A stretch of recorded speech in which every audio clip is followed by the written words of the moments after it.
Welcome to a podcast about wealth and life. We all know that our finances play a big part in how we live our lives. In this podcast, the advisors from Foster and Motley share insights and information about investment and financial planning topics and how they connect to your life. Deciding to sell your business can be difficult. You founded it, grew it, lived with it every day. Face it, it's your baby. Dave Nienaber talks about 3 things you should consider. I'm Patrice Sikora. So Dave, how does selling a business compare to selling a house? Well, both are assets, so they have that in common. For most people, selling a home or buying a home is the biggest financial decision you'll ever make. Business owners take that concept and just magnify it in every way. Certainly the financial component is a piece of that, but there's emotional components to that. There's other people to think about. So I'm really excited to get together today and talk about the things that I think should be top of mind for someone considering selling their business. I think you have 2 most common hurdles you want to talk about. Yeah. So, leave it to the financial planner to say, hey, we have some financial things to talk about today. But I think there's some other kind of hurdles just to kick things off with. But I think the first thing I would share, and something I've seen that's been common throughout the businesses that I've worked with to be sold or acquired, is making the business run without you. And by you, I mean the founder. And it's pretty obvious. None of us wake up and say, hey, I want to make myself obsolete today. But the fact of the matter is, a business that can be run independent of its owner, its founder, is far more valuable to a buyer than one that requires the founder to be there every day and, wearing the hats of chief financial officer and HR, solving HR issues, Doing the time cards, the payroll.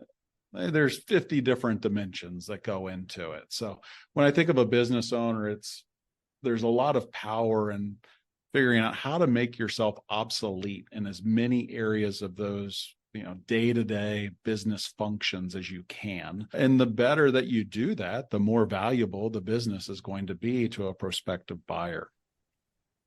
Well, that makes sense because they don't want to come in necessarily and have you hanging around. Yeah, exactly. And be reliant on you. And we all have an expiration date. That's one thing we can't avoid. And the fact that a business could run without you just becomes that much more valuable to the buyer. There's a certain wiring that I think is inherent in all entrepreneurs. And I mean, you have to be a little bit different to not take a salary and take the safe path and wake up and think, you know what, I'm going to do this myself. I can do it better myself. I can work harder than others. I can come up with a better idea than others. So kind of that natural DNA doesn't necessarily align with what I'm saying here to make yourself obsolete. So some business owners do it better than others. Here at Foster and Motley, I think of Dave Foster and the incredible job he did with having a trusted team, knowing that the team would take care of our clients and that he could pursue his own retirement goals and sell his portion of the business to others. And I just really respect the foresight that takes. I think it proved to be good for him. I think it proved to be great for his clients to have that kind of continuity within the firm. So when I think of examples, I'm really proud and very fortunate to have seen that with Dave and other colleagues here at Foster and Motley. And you mentioned emotional components to selling a business. And I think that reflects one of the biggest ones. The business is yours. It's part of who you are, your identity, and you're leaving it. Yeah, absolutely. You spend a lifetime growing it. So the ability to let someone else have the keys and run it, I'm not saying it's easy. I'm just saying it's a really important hurdle to capturing the full value of a business. All right. So what are some other things? Tying back to how we kick things off with owning a home, selling a business, some of the key attributes of similarities there. I think it's important that you are honest, you being the business owner, that you're honest with yourself about what the warts are on your business. And every business has them. You know the skeletons in the closet, and someone that's looking to buy your business is going to find those very fast. So if I tie back to the home, if I put my home up for sale, I'd say, hey, all these attributes are great. I've put money in, I've refinished this, I did all these great things. The landscaping is new. What's the buyer going to see? They're going to see that my bathrooms look great back in 1990. And okay, I don't like the paint color, but I can fix that. And I don't like this and that. And a business is the exact same thing. A buyer's going to come in and discover what the warts are, and they're going to look to give you less value for the business because of those issues. So the business owner that's willing to surround themselves with advisors that are willing to call those issues out, help them solve for those issues that are going to make their business less valuable, I think is much better served than the one that acknowledges, yeah, there's problems, but let's go find out what the market's going to tell us. So the more time you can spend fixing those issues with your business, perhaps it's hiring the right person. There's a lot of different avenues that can take on, but I think you're well served to identify those things and fix them before you take your business to market. And this kind of brings up the question, most of these fixes are not going to be quick. So how far in advance should you start planning for the sale of your business? Today's the best day and tomorrow's second best. And, this goes not just for selling your business, but what happens if something happens to you? What if you're disabled? What if you pass away? What does it mean for your family and your ability to continue to run that business? So both these concepts of making yourself as irrelevant as possible as soon as possible, and knowing what the major issues are and the fixes that you could have to your business are important. So you're going to sell. What are you going to live on once you sell your business? Yeah, that's a great question because, well, there goes the profits you've been living on up to this point. So it becomes a different proposition. I think we can all relate to selling a business. I get a lump sum of cash and now I have to invest that to produce my new income stream. That's not any different than a retiree that has a 401k and has been in save mode and now needs income off that 401k or off that brokerage account.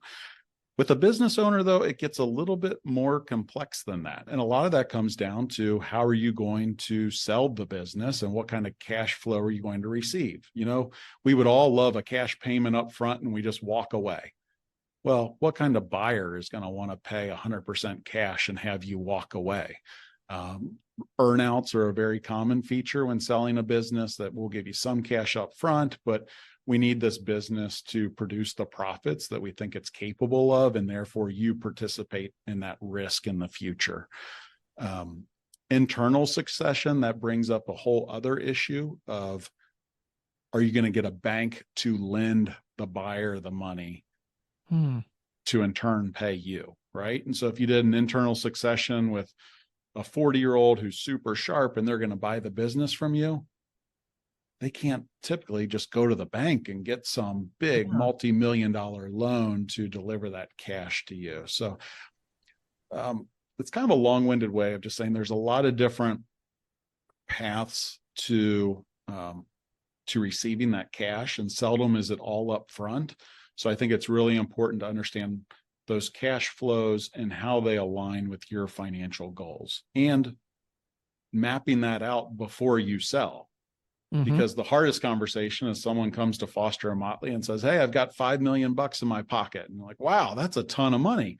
But I also have 2 homes and I have a boat and my kids are going to the most expensive schools. And all of a sudden, $5 million doesn't seem like it's going to go that far. So having those conversations up front on knowing how much you need from the business to continue your lifestyle, and acknowledging the different types of risk that you may take on, whether that's an earnout or whether that's different cash structures, is going to really impact your lifestyle and your ability to be financially independent without earning a salary and earning the profits from the business. What about if the business owns real estate, like a factory, a warehouse, offices? Yeah, oftentimes those assets can be treated separately. So the business has some sort of inherent value, and real estate is a little bit easier to understand the value that it carries. And so I've seen a lot of business owners really effectively pull the value from those things differently. So it may be that you sell the business upfront, cash and earn out, whatever that may look like, but you retain the building and you earn a rent on the building. And I think that tends to work really well from a cash flow perspective to give someone the confidence that, hey, for the next 10 to 15 years, I have this kind of steady income coming in and I can learn how to live off the purchase price of the business. Right. But the downside is managing real estate. Really? Well, yeah, the party eventually ends. It's fun for the first 5 to 10 years. Then you need to repair a roof and the tenant's not happy with something. So I'm not saying it's a forever solution, but I think it does help entrepreneurs to gradually step into being independent of the business.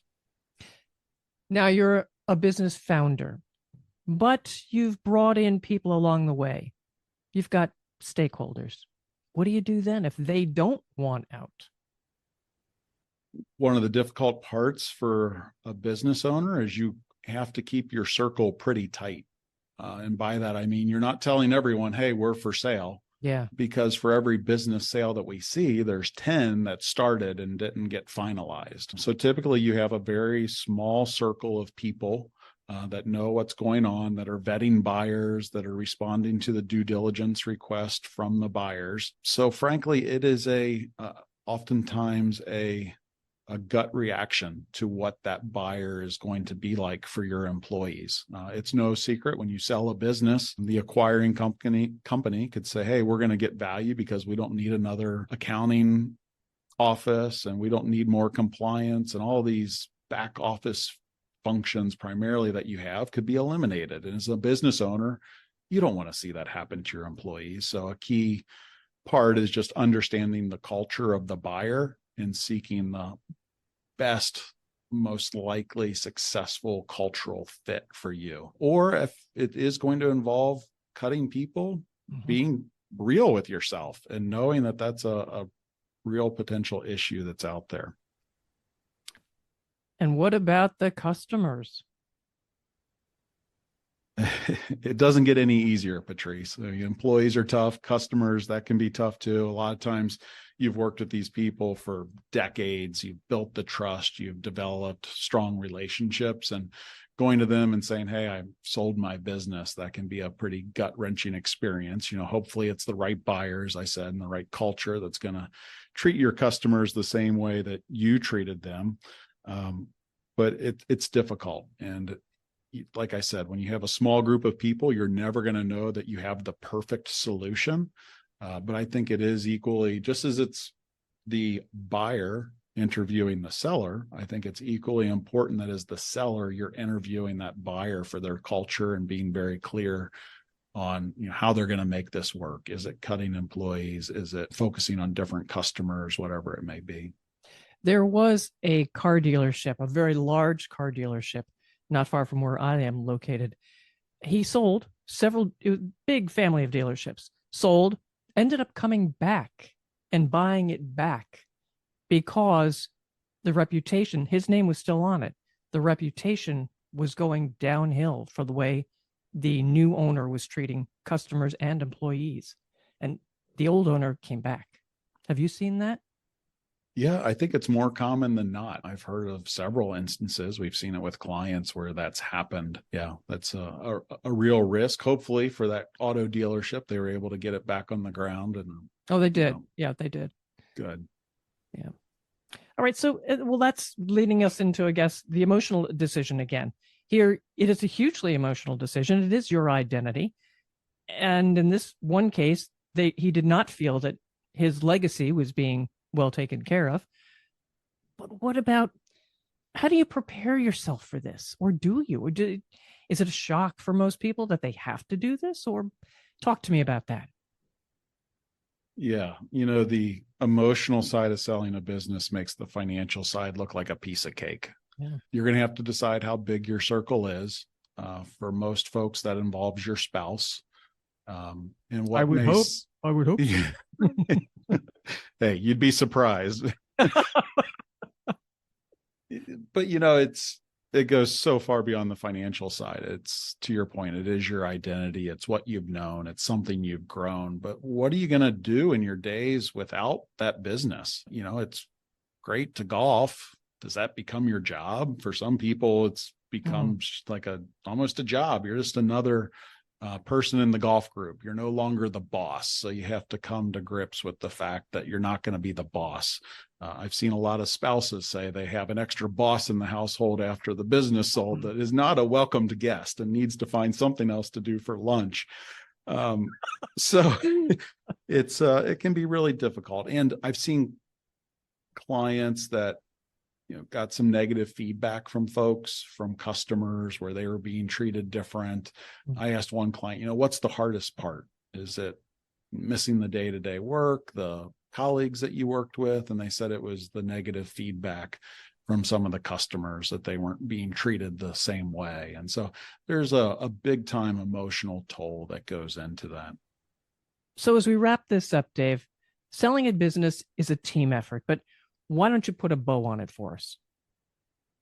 Yeah, it is a team effort, Patrice. It needs to be a relatively small team, surrounding yourself with trusted advisors, those that can be candid with you and share some things that maybe you don't want to hear, but things that can improve the value of your business. At Foster & Motley, we've had the great fortune to work with a number of business owners and coach them not just through the obvious stuff like money, but the less obvious stuff like emotions and key stakeholders, customers, and employees.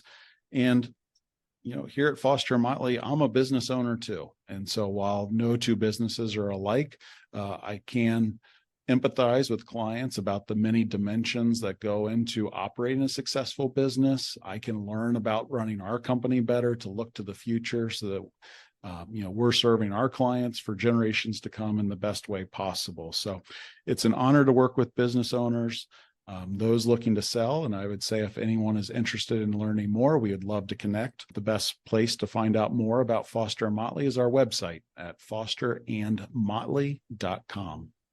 Fantastic, Dave. Thanks so much. And if you, listener, found this information useful, please subscribe or follow the podcast. Tell us you've followed and subscribed to the podcast. And don't forget to share with others.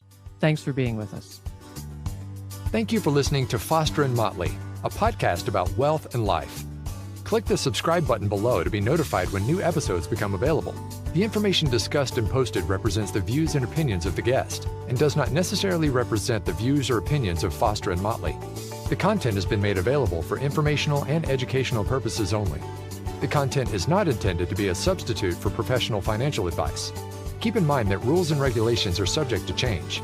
Always seek the advice of your financial advisor or other qualified financial service provider with any questions regarding your financial planning and investments. Foster & Motley is not affiliated with any third-party providers. Any mention of a third-party provider does not imply an endorsement of that provider. If you decide to utilize a third-party provider, you do so at your own risk.